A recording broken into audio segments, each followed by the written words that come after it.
Welcome back to Sour Grapes. In this video we are going to be looking at the movie Legion. So if you are ready, let's go.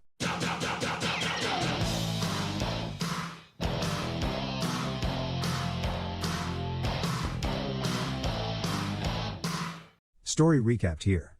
Today, I'm going to explain an action, fantasy, horror film called Legion. Spoilers ahead. Watch out and take care. It is early morning, 2 days before Christmas, when a man, appearing bloodied, falls from the sky. The man, Michael, takes off his clothes, and wings emerge from his back. He takes a large knife, cutting into his flesh, removing his wings. He screams in agony as a halo appears above his head, descending to a collar around his neck. As the halo wraps around his collar, it falls off. He breaks into a warehouse and starts mending his wounds. He then heads to a room full of guns, gathering large caliber firearms. A pair of police officers patrolling the neighborhood run into an explosion, and Michael emerges from the flames. The cops aim their guns at Michael, telling him to drop his bags. Their radios start sounding off several emergency calls, and Michael hears it. He says it has begun, and there isn't much time. One of the cops approaches Michael, but Michael overpowers him. The other cop suddenly starts convulsing, his head moving unnaturally fast before stopping. The cop's eyes turn large and black, his teeth sharpened to spikes. He begins speaking in a disembodied voice, telling Michael he has disobeyed orders. Michael answers he's following his own orders, and the cop declares that Michael would die with the child. The cop starts shooting, but Michael dodges out of the way, shooting back. The cop falls, and Michael drives away, the lights shutting off as he goes by. A young man, Jeep, awakens early in the morning, and a young pregnant lady, Charlie, calls to him. They sit together, and Charlie asks Jeep if he's had another bad dream. Jeep says yes, and Charlie tells him he needs to worry less about his father. Jeep says the only thing he worries about is her, and Charlie teases him, saying he's concerned about a pregnant woman with a baby he isn't the father of. Charlie says the baby would have a new family in a month as she's not prepared to be a mother yet. Jeep offers to help her raise the child together, but Charlie tells him he needs to stop worrying about her. Later in the day, Bob, Jeep's father, opens up his diner and messes with the television to get better reception. A man with a hook hand, Percy, teases Bob. A rebellious young woman, Audrey, stands by the jukebox machine, and her mother, Sandra, expresses her distaste for the way Audrey is dressed. Sandra's husband, Howard, annoyed by Sandra's rant, tells Audrey what Sandra thinks, and Audrey snaps back with a sarcastic remark. Kyle, enjoying his drive, sees the nearest car service is in 50 miles. He considers stopping at the diner. He sees a pregnant Charlie smoking, greeting her a Merry Christmas. He then asks for directions and realizes he's way off course. Charlie and Kyle then enter the diner, where an impatient Sandra hounds Howard about leaving. Kyle asks to use Bob's phone, and Howard asks Bob when their car would get fixed, saying they've waited too long. Bob checks on Jeep and sees he's not working on the car but is busy polishing a crib for Charlie's baby. Jeep walks out, and Bob goes after him, telling him he needs to stop chasing after Charlie. Jeep answers, saying he's been having terrible nightmares about Charlie, with horrible things happening to her over and over. He says he feels an overpowering sense to take care of Charlie. Bob thinks Jeep is making a mistake chasing after Charlie and thinks Jeep would be better off leaving the diner in search of a better life. Bob goes back into the diner and sees the television had lost reception again. He tries fixing it up, but he only gets an emergency broadcast signal. Percy checks his radio, and he hears the same thing from all frequencies. Everyone listens worriedly as the monotonous emergency broadcast ringing fills the diner. In Bob's office, Kyle finally connects a call with his ex-wife, saying he'd arrive the next day for their divorce signing. He demands to speak with his son, but the call cuts off. He tries redialing, but the phone lines are now dead. A frail older woman steps into the diner with a big smile on her face. Charlie takes her order, and the woman starts speaking with Sandra. Charlie serves the woman her order, and the woman asks Charlie about her baby. She asks about the father and asks Charlie how she would manage to raise the baby independently. Charlie says she can take care of herself, but the woman tells her the baby would burn. Charlie is taken aback, but the old woman repeats what she said, now with more profanity. Everyone in the diner hears this, and they all look at the old lady. Charlie storms away, and the woman happily devours her meal, now being swarmed by flies. She then says all babies are going to burn. Sandra tries talking to the woman, but the woman fires back, insulting Sandra. Howard gets up to speak to the old woman, but she bites his neck, taking a big chunk of flesh. Percy throws a frying pan at the woman, her neck cracking back, but she gets up as if unaffected. The woman then jumps up and starts crawling on the ceiling. Bob gets a shotgun and starts shooting at the woman. The woman slaps Bob away and Jeep gets the shotgun but hesitates to pull the trigger. The woman flies towards him, her feet sliding across the floor. The woman suddenly falls dead after Kyle shoots her several times. Everyone in the diner rushes to take care of Howard, who has now lost a considerable amount of blood. Kyle and Percy get Howard and his family to Kyle's car, and they start driving to the hospital. They run into what appears to be a cloud but is a massive swarm of locusts. Kyle's car returns and Bob meets them rushing back in and sees a massive swarm of locusts flying overhead, blocking out the sun. The men then take the old woman's body to throw it out and see a police car approaching. The police car stops, and Michael emerges. Bob aims the gun at Michael, telling him to stay away. Bob then explains the rationale for his behavior. Michael seems unfazed by Bob's story and realizes Bob and the rest have no clue what is happening to the world. Michael grabs the weapon from Bob, pointing it at Bob's head. Percy steps out, trying to resolve the confrontation. Michael considers the situation and tells them more people similar to the old woman would be arriving soon. He hands Bob back his shotgun and gives everyone a firearm, even Charlie, but he tells her to refrain from doing anything brave. They all head into the diner and barricade the doors.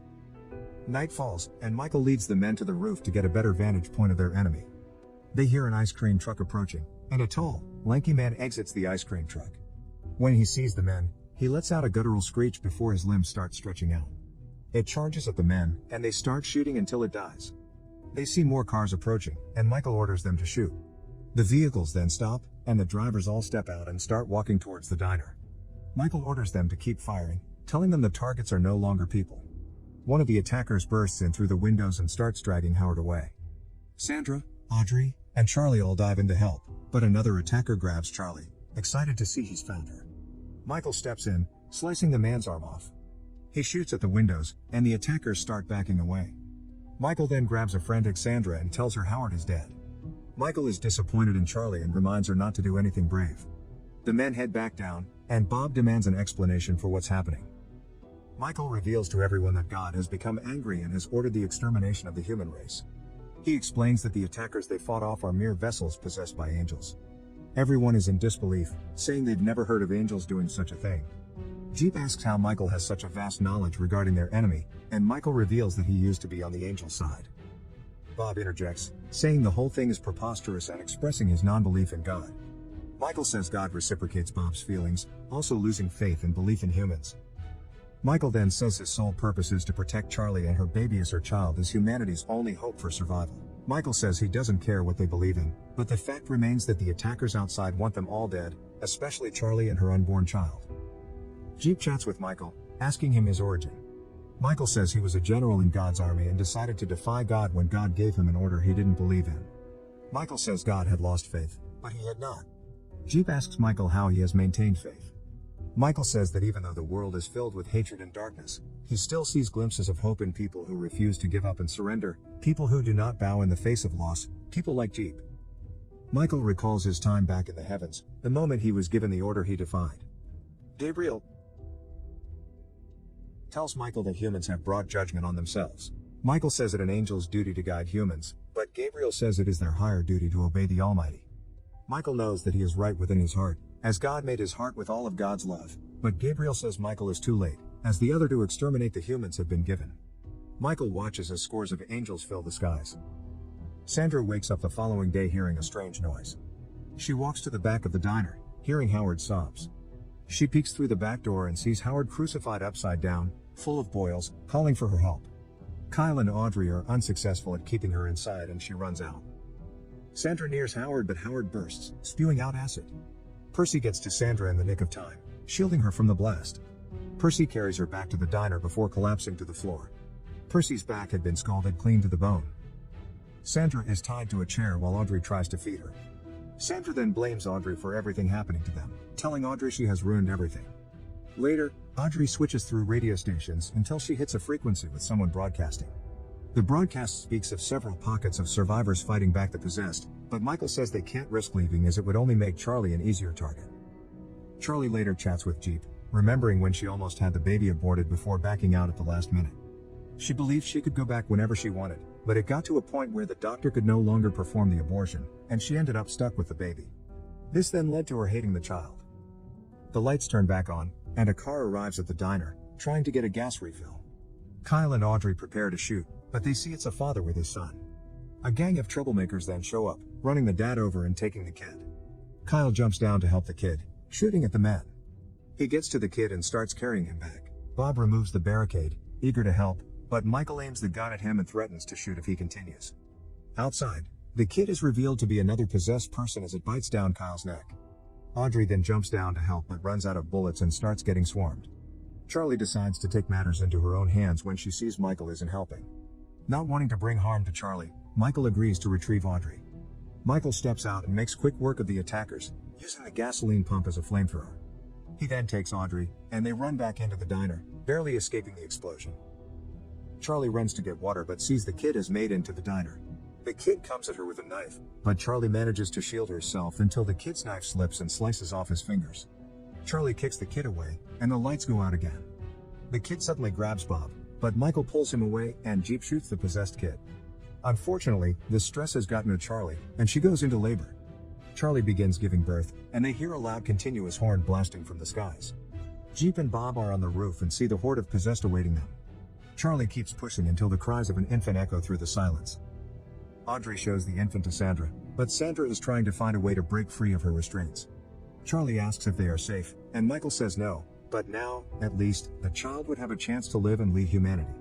The possessed hear the infant's wails and start crying too. The horn blasts again, and a winged creature appears to be descending from the sky. Michael says God had sent down Gabriel to finish the mission that had initially been given to Michael. Jeep realizes that the order Michael disobeyed must have been the order to prevent the child from being born. Charlie demands an explanation, and Michael admits that he was indeed tasked with eliminating the baby. But he also reveals that the baby was never supposed to be born. The future has now been unwritten, and the will of God had changed. Charlie takes the baby from Audrey, but Sandra snatches it away. Sandra intends to give the baby over to the possessed so that they'd leave them alone. Gabriel nears, and the horns get louder. The doors burst open, and Michael shoots Sandra. Jeep dives to catch the baby but comes face to face with Gabriel. Gabriel then smites Jeep with his mace, but Jeep rolls away. Bob tries shooting Gabriel, but Gabriel is too fast, using his wings as shields. Gabriel then slices through Bob's stomach. Michael stops Jeep from helping, telling him he must leave with Charlie to keep the baby safe by following the instructions. Michael, Audrey, and Charlie slowly make their way to the police car, and all the possessed stop and let them pass. Gabriel calls Michael God's rebellious son, and Michael points out how Gabriel had always been the one eager to please their father. Gabriel is surprised to see Michael without wings and tells him his disobedience will be punished. Michael says what happens to him is irrelevant as the child had already been born. Michael asks Gabriel for a truce, but Gabriel rejects, saying there's no other way. The two then prepare to fight as Jeep drives away, headed for the settlement they heard on the radio. Michael uses his guns, shooting at Gabriel, and Gabriel begins thrashing and moving about, trying to hit Michael. Gabriel wounds Michael using his wings, but Michael gets behind Gabriel, choking him into submission. Gabriel then takes his mace and stabs Michael. Michael falls to the ground, and Gabriel sheds a tear as he watches his brother die. Michael then illuminates before disintegrating. As Jeep drives, he notices markings appearing on his forearm and understands these are the instructions Michael was pertaining to. Gabriel finds Bob still alive, but Bob had been releasing gas, letting it fill the room before igniting it with his lighter. Gabriel flies away, but a massive fireball engulfs the diner along with the possessed outside. Jeep, Charlie, and Audrey think they've escaped when Gabriel smashes into them. Gabriel grabs hold of their car, and he almost gets a hold of the baby. Jeep accelerates, and Audrey grabs hold of Gabriel. Audrey shouts for Jeep to step on the brakes, and he does so, launching Audrey and Gabriel forward. The car then crashes into a ditch. The baby and Charlie miraculously survive, and Jeep leads them up a mountain. Gabriel then appears, cornering Charlie, but Jeep dives into Gabriel, pushing both of them off a cliff. Gabriel prepares to strike down Jeep, but Michael appears, saving Jeep. Gabriel can't believe his eyes, as Michael had openly disobeyed their creator but had once again been granted eternal life. Michael then boasts, as only Gabriel gave God what he wanted, but Michael gave God what he needed. Gabriel tries to strike Michael, but Michael is too fast, slicing through Gabriel before he notices. Michael then spares a defeated Gabriel. Michael departs, telling Jeep he is the true protector. Jeep asks if they'll meet again, and Michael says to keep his faith alive. Jeep and Charlie then find the surviving settlement and prepare themselves to raise humanity's last hope for survival. If you enjoyed the video, please consider subscribing. And as always, stay blessed and may the Force be with you.